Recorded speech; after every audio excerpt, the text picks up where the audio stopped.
your life, there lies your victory.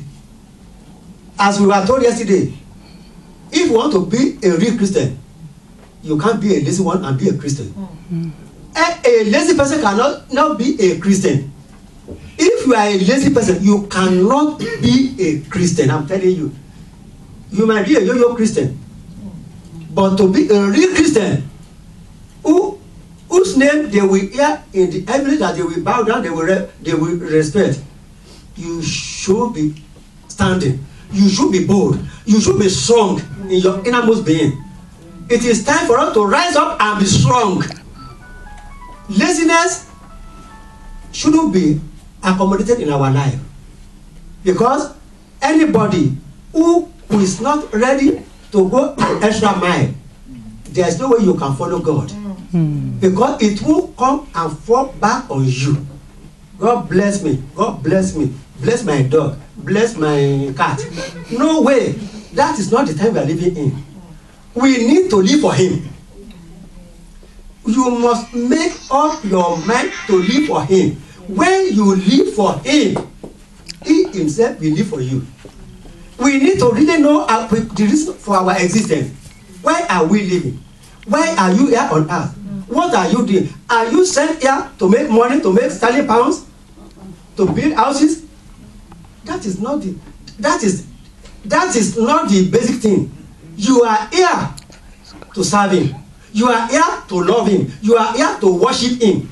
That's why I thank God this morning when we are here. Some people may say, what are they doing? That just wasting our time. We are not wasting our time. The time you worship, that is when you touch God. When you worship, quality worship, everyone will be rejoicing. My brethren, it is time to know who we are. Stand up, discipline yourself. Take time, find time in your home to worship God. Yes.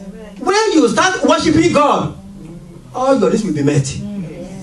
I'm sure. Even when you start worshiping God, all your needs, be it material, physical, emotional, whatever, it will be met. Amen. Because God knows His work. Yes. Don't tell Him. He knows what to do at the right time. Don't bombard heaven. God, give me. I mean, we know how to bombard heaven. We shake our head. Even many head want to fly away. Let us relax. I mean, God is a gentleman. Yes. I have been studying Him recently, and I want to be with Him alone. Just in my room, I cuddle Him. Say, God, I love you. And the more you get nearer, the more you know Him. The more His love is being released in your life.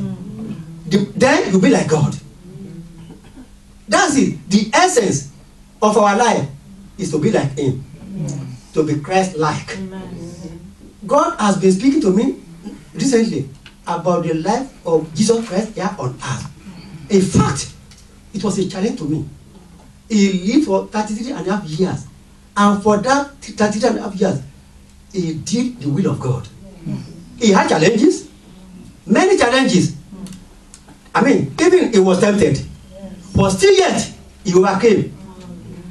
There was no separation between Him and God. And it's our example. It is time for us to place Him in front of us. And don't try to live a Christian life with your own power.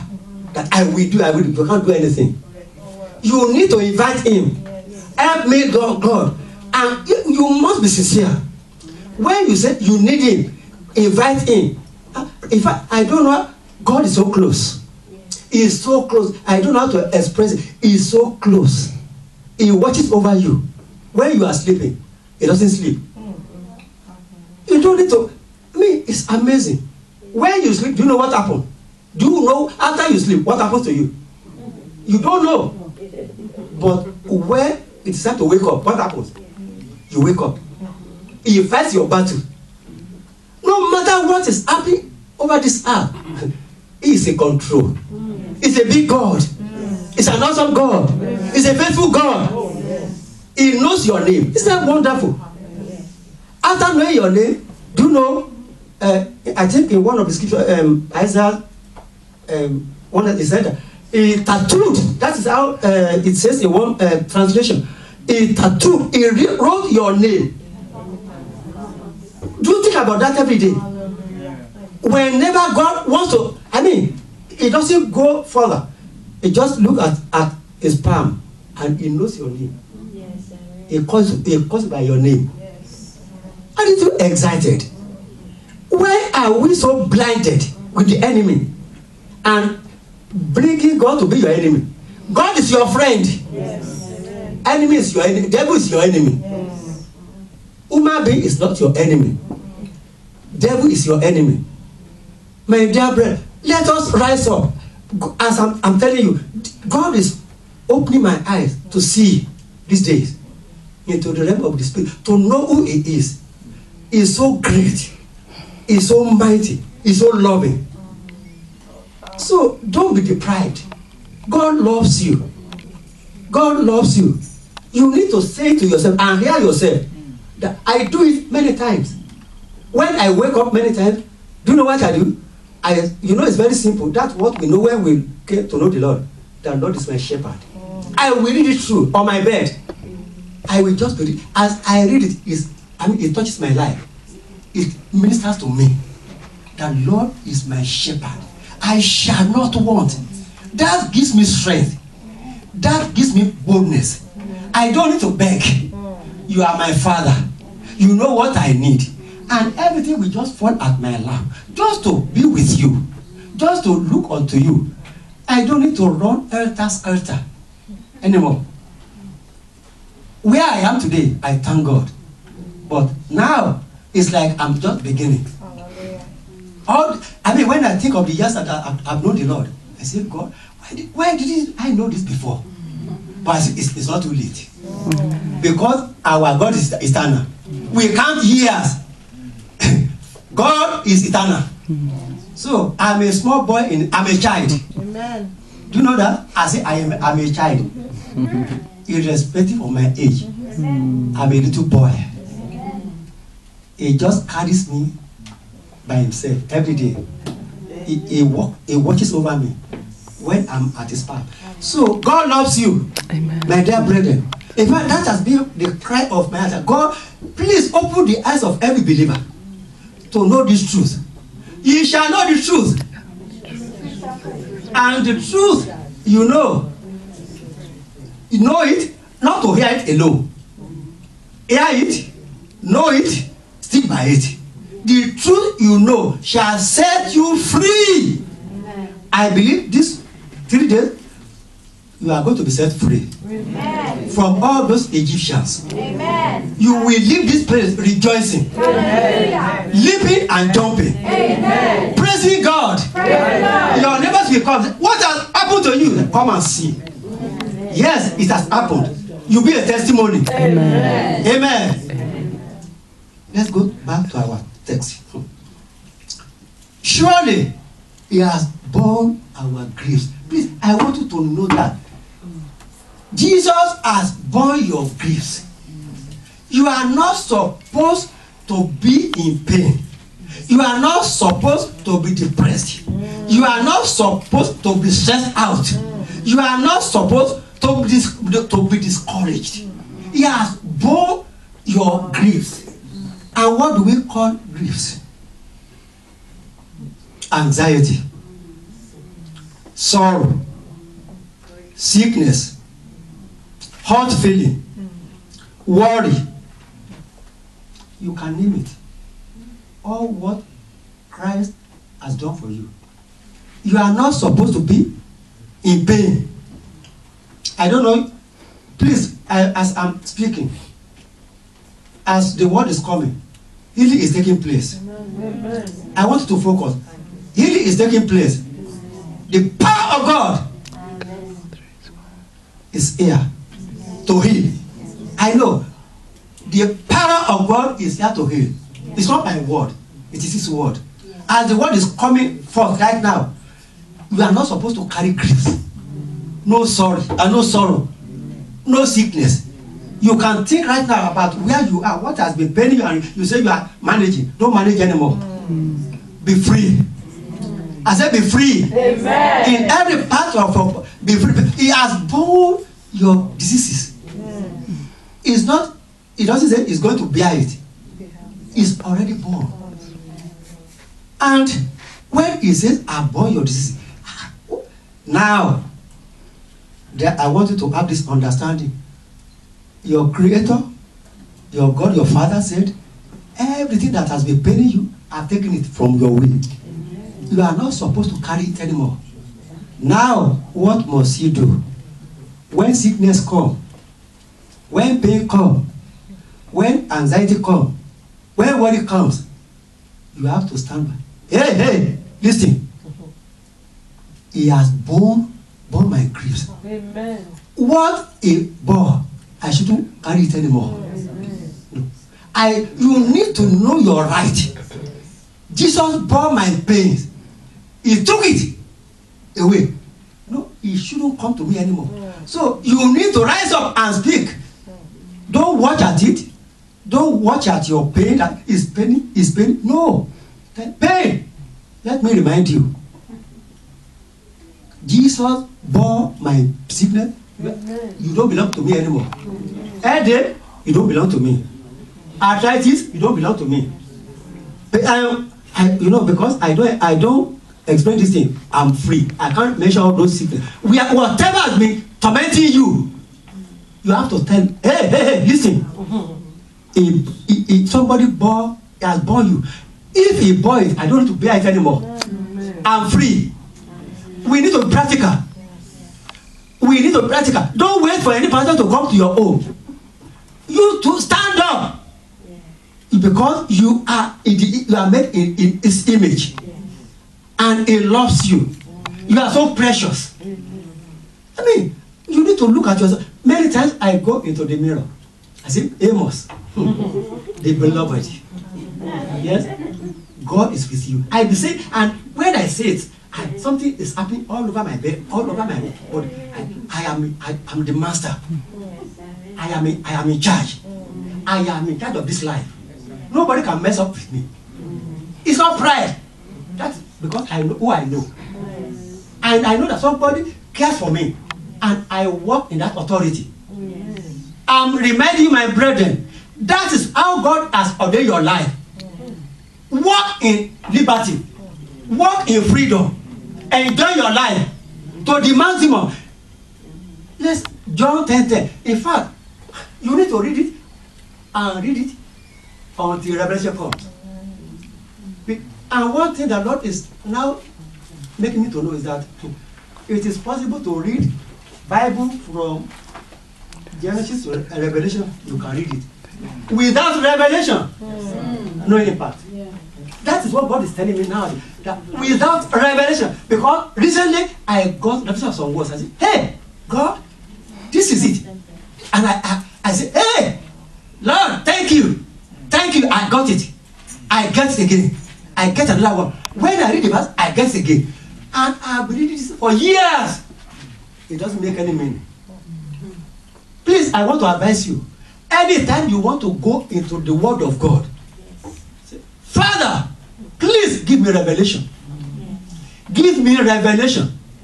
If there's no revelation, there won't be any impact. You will just read it as a novel. Jesus opened the eyes of the blind. He healed the sick. That's all. But when you get revelation, you will get stuck on one verse. God will be speaking to you in various ways. And you will say, hey, this is for me. So my brethren, I believe God touches my children. Come higher. Leave the base. Come and dine. God is inviting all of us. Come and dine with me on my table. Don't let the enemy distract you. That is his work, to distract you. You focus on this. Then after that, it's gone. Another one. Another one. They are plenty in his arm. But my brethren, God has you in his program. I believe by coming here is not a mistake. You are here by divine appointment. Amen. And God wants to take you to a higher level. Amen. That's what I know. God wants to take you to a higher level. Start living. Start enjoying life. Yes. Amen. Please. Start enjoying life from now. Maybe for the past year, even before you came yesterday, you have been in agony. You've been fighting. Don't fight anymore. Don't fight anymore. Relax. And let him fight your battle. If he's already fighting your battle, he's already fighting your battle. Because if God be for us, who can be against us? I read it one day. If God be for me, who can be against me? I read it. I said, Father, I thank you. Man is not your problem. It is you yourself. You are your problem. Deal with yourself. Do you hear me? Deal with yourself. Then you'll be free. Leave that devil alone. Then devil. Many Christians, they purposely invite devil. Devil will be in his own corner. Then I've seen many things when people of God they gather. They instead of acknowledging the presence of God and worshiping Him, they say, "Here, this place, all the demonic power, go out." Devil said, "I sit down gently. You are inviting me." In the first, it was not there before. But when they gather, say, "Now we want to start our worship. Right now, let us bind the devil. Let us bind the stronghold." Who is the stronghold? Where the Spirit of God is. It's better we let him be where he belongs. Don't invite him anymore. When you are in your home, don't invite devil into your house. Don't say, "Devil today, go out." No. The moment you mention him, and he recognizes me. Yes. Amen. Then he just walk in majestically. Don't invite devil anymore. You are free. Yes. I wish you can see the truth that I'm jumping in my spirit. Believe me, because God is so close. It's my Father. It's my Father. It's my Father, and it's your Father. And He wants us to boast on Him. My Father in heaven. Jesus Christ, the way He related to His Father. That's what I'm now learning. Nothing moves Him. The whole world was against Jesus Christ. He didn't pray. God destroy them. No way. He just goes his way. He do good. He opened the eyes of the blind. See, and he hated him. But he was just living his life as planned, as recorded. Please live your life as planned by God.